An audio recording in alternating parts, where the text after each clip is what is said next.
Hi there girls, Mr. Gilmore here. Today we're going to be looking at ratio and proportion a bit more. It is the 5th lesson and it is the 24th of April.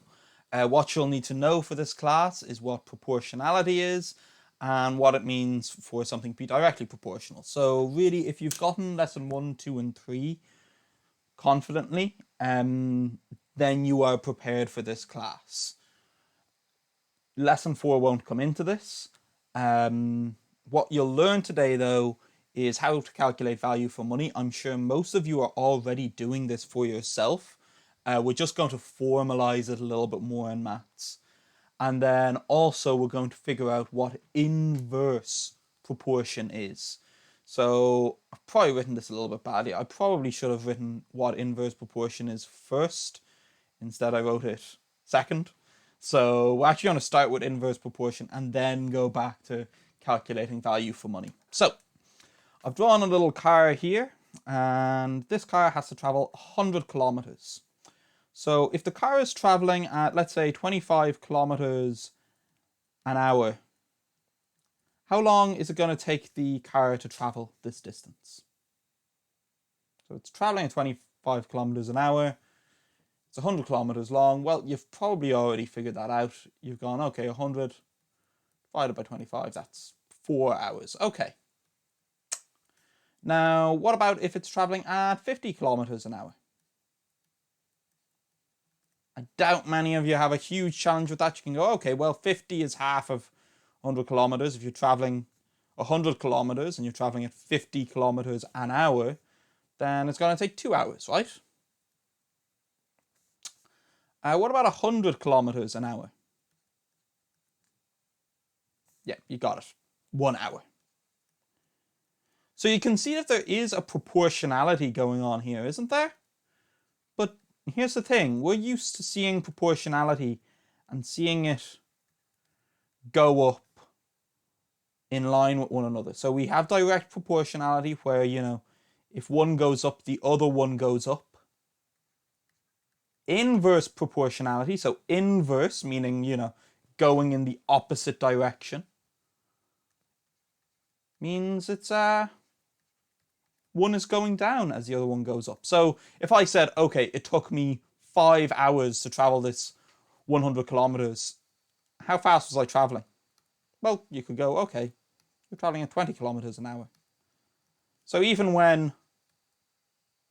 one goes up, the other one goes down. Okay, so that's what we mean by inversely proportional. I'll go through another example just to kind of help you girls out. So if it takes 3 students 12 days to finish a project, how long would it take 4 students? Let's think about that. If it takes 3 students 12 days, how long would it take 1 student? How many student days is this taking?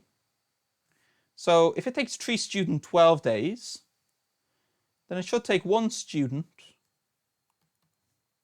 Well, if we're dividing this 1 by 3, then it makes sense that we have to multiply this 1 by 3, right? So if it takes 3 students 12 days, each student did 12 days of work. So in total, 38 days is the amount of time it took to get this done. So if 1 student was working at it, it would take 38 days. I know with projects, it's never that simple. Probably would take 1 student less time because he wouldn't have to organize stuff with himself.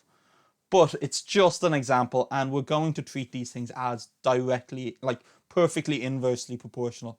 They pretty much never are in reality, but we're doing kind of a slightly simpler version of the maths because trying to do that with calculating, some little extra value that would alter, how the coordination between people, that would make a really, really tough equation, wouldn't it? How long would it take 4 students? Okay, so if it takes 1 student 36 days, then if 4 students broke up those 36 days,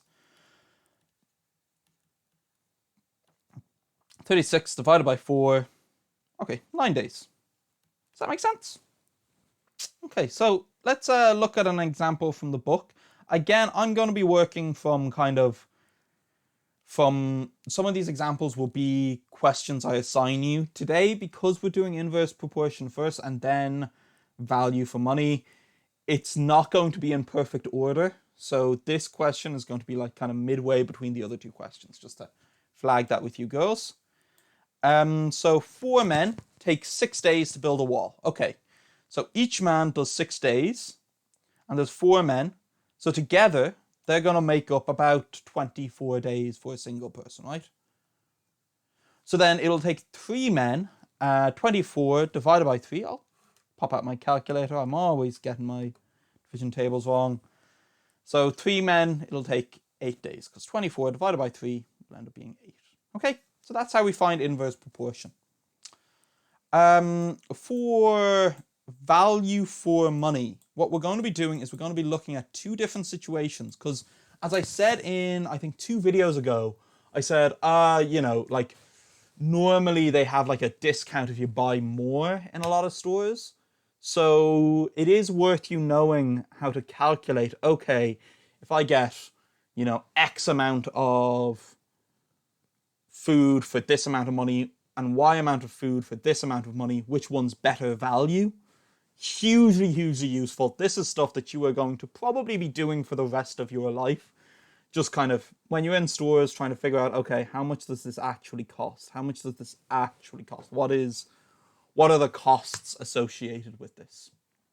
Okay, so a Mars bar costs 1 Mars bar costs €1.20. A pack costs €6. So okay, we've got one offer which is 1 Mars per €1.20, and we've got another offer which is 6 Mars, which is €8. Okay, so what we want to do is we want to figure out how much does it cost for a single Mars bar in both cases, and then we can figure out which one's the better value. So 1 Mars in this situation, and this one is, we are going to treat as like kind of proportional, directly proportional. So we'll just go 8 divided by 6. And that'll end up giving us €1.33. Okay, so we can go, okay, the single Mars bar is the better value. Just realized I forgot to put a little question mark here. Okay, let's look at 1 or 2 examples from the book. Here were 2 bags of potatoes at a supermarket. Work the cost of 1 kilogram in the family pack. Work out the cost of 1 kilogram in the value pack, and then which one gives you more value for money. So let's look at that first one, the family pack. That's 5 kilos to €5.20. So divide €5 and 20 cents, so 5.2 divided by 5. You should end up getting 1 kilogram in that situation costs €1.04. Okay, now let's look at the second one. Work out the cost of 1 kilogram of the value pack. So this is how we figure out which one is better value. And if you get really good at these, you can just end up doing a lot of these in your head. I'm going to ask that you do them with some work shown from the book. I have done something very silly there when I was plugging that into my calculator. And from that, I end up getting 1 kilogram. 1 kilogram,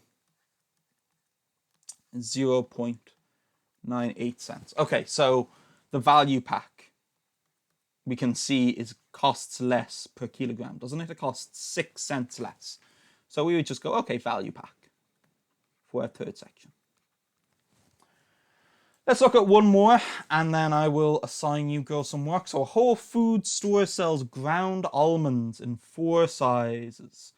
200 grams for €1.80, 300 grams for €2.30, 500 grams per €4.10, 800 grams per €7. So we need to find the cost for 100 grams for each. So for small, we're going to divide both by 2, aren't we?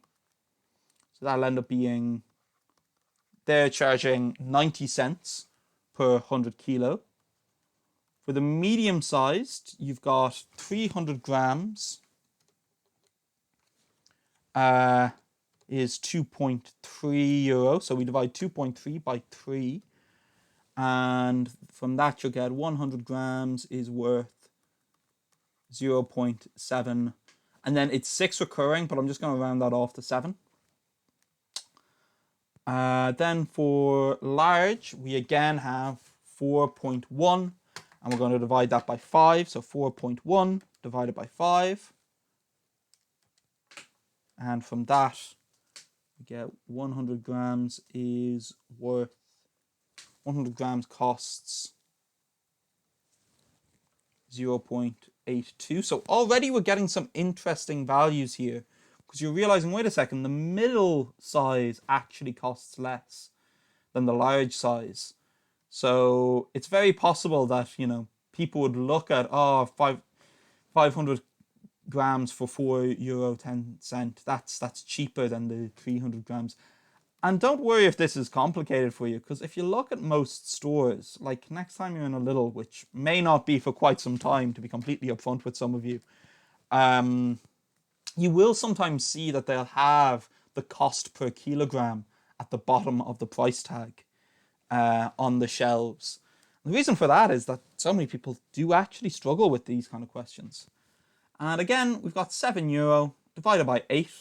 So 7 divided by 8, if we plug that into a calculator, we get 0.875, so approximately equal to 88 cents. Okay, so we have learned that the best value for all of them is actually the middle size. So it would be better value for you to buy middle-sized packets in this situation than it would the large or the extra large. So next time you're off shopping or something, have a look at the prices, see if you can do this maths yourself, and you might actually find that some things actually cost less with the smaller packaging. Normally they do try to make sure that they cost less with the larger packaging. It costs companies less to give you food in like larger packages, because ultimately they take up less packaging, less work, and whatnot. Okay, so can we do pages 267 to 269? And can we do questions 1, 2, I'll write that out a little bit better, 2, 4, 5, 6, 8, 9, 11, 13, 15, and 17, please, okay? Also, girls, I won't be available for emails Monday through Wednesday next week, but you can contact Mr. O'Leary.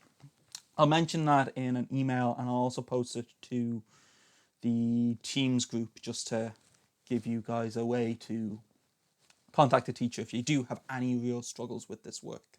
I'll still have videos going up, but I just won't be able to start correcting work or anything over those days. Either way, have a lovely Friday, and I hope you all have a fantastic weekend. Bye-bye.